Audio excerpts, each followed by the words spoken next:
Hello everyone and welcome back to Destiny. One of my favorite activities nowadays is just grinding through the Siva Crisis Heroic playlist.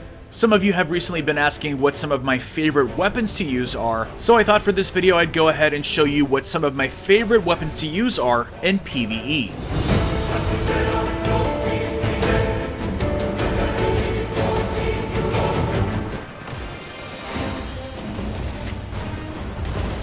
So my current goal in the game is to reach rank 25 with Future War Cult.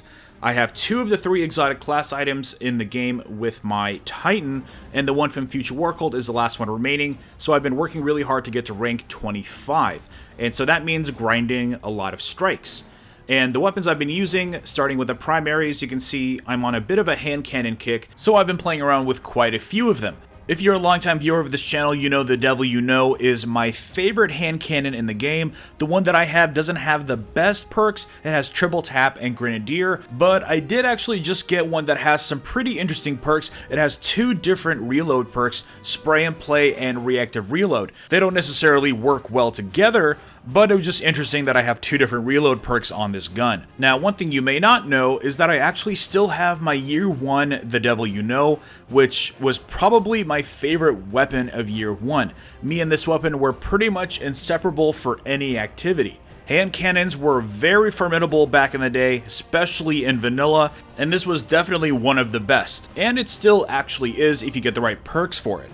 But another weapon that I've actually been playing around a lot with is the Whale from Future War Cult. As I mentioned, I'm currently ranking up with them, and this is one of the drops that I got. It's not the greatest hand cannon, it's starting to approach that high impact tier that I'm not too fond of, but it's got some decent perks that kind of help mitigate some of that with reactive reload and triple tap.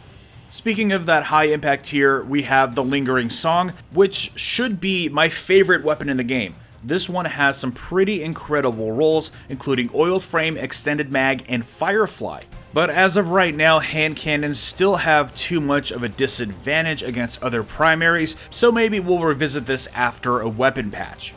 But anyways, let's move on to my special weapons. One thing that I've been challenging myself to do is have one main legendary weapon from each element for each weapon type. So basically I want the perfect, say, shotgun for Arc, Void, and Solar. I also like them being across slightly different archetypes, so they work in different situations if burns don't matter. A good example is here with my sniper rifles. I have a 1000-yard stare for Solar, an Ex Machina for Void, and a longbow synthesis for Arc. My longbow synthesis has triple tap, short gaze, oiled frame, and hot swap. Again, my focus is on PvE, so these perks are really good for those activities. Next up, we have my Solar 1000-yard stare, which has since been upgraded from my stock vendor version. I actually found one that has slightly better perks. It has triple tap, oiled frame, and hidden hand. And the long view scope is in my short list of acceptable scopes for a sniper rifle, so it made the cut. For my Void sniper rifle, we have Ex Machina from the Wrath of the Machine raid set. It is a very accurate weapon, and wait for it, is a super useful perk for this tier of sniper rifle.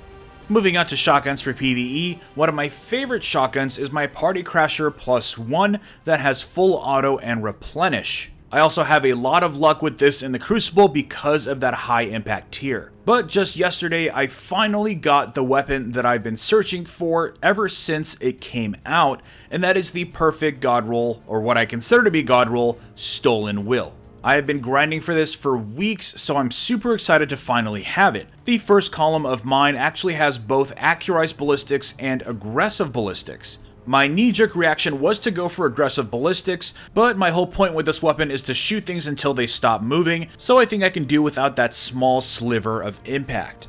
The rest of the perks that I consider god roll are full auto, oiled frame, and replenish. The point of this gun is to absolutely shred anything that is unfortunate enough to get in front of it, so I'm really excited to finally have it. Moving on to my Solar choice, this is sort of where I'm torn. I have the Quantaplasm and the Bad Counsel 4.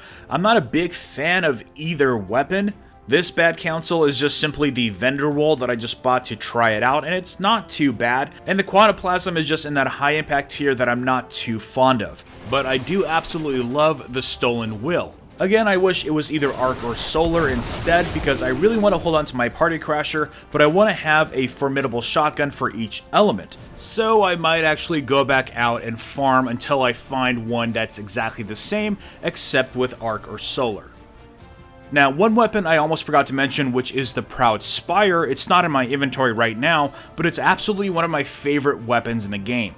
The one I have has full auto, and I just love full auto on shotguns because it just shreds through enemies. I've already talked at length about this weapon, so I'll spare you that again, but I really want to find one with solar, so I really hope that I can get one in the next Iron Banner. For my machine guns, we start with Baron's Ambition for arc, and I really like this because it's actually fantastic against the Fallen. It's got Disciplinarian, Persistence, and its arc, which makes it perfect to kill any major captains. And of course, Disciplinarian keeps it useful for adds.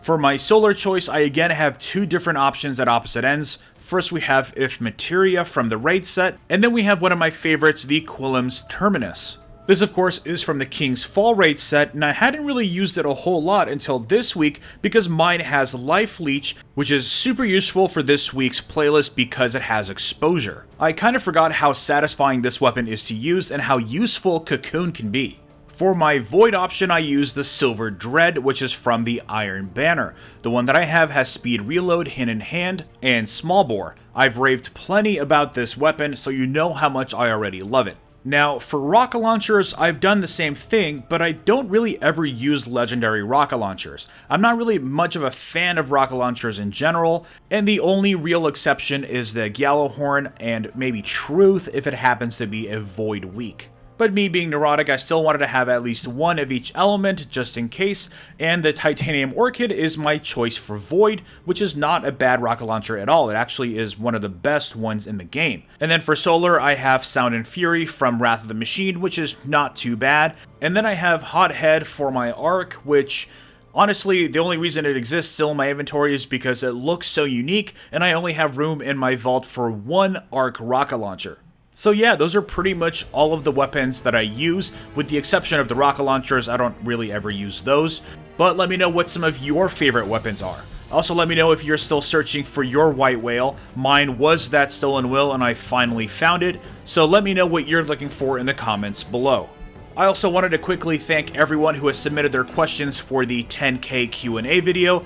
It's kind of insane that I'm still gathering questions for a 10K video when I'm approaching about 14K right now, so thank you so much to everyone who subscribed in the past couple weeks. But anyways, you can expect that video on Monday, and it actually will be a two-part video, so we'll start it on Monday and we'll have the second part sometime later in that week. Otherwise, drop a like if you enjoyed this video and subscribe for more Destiny content.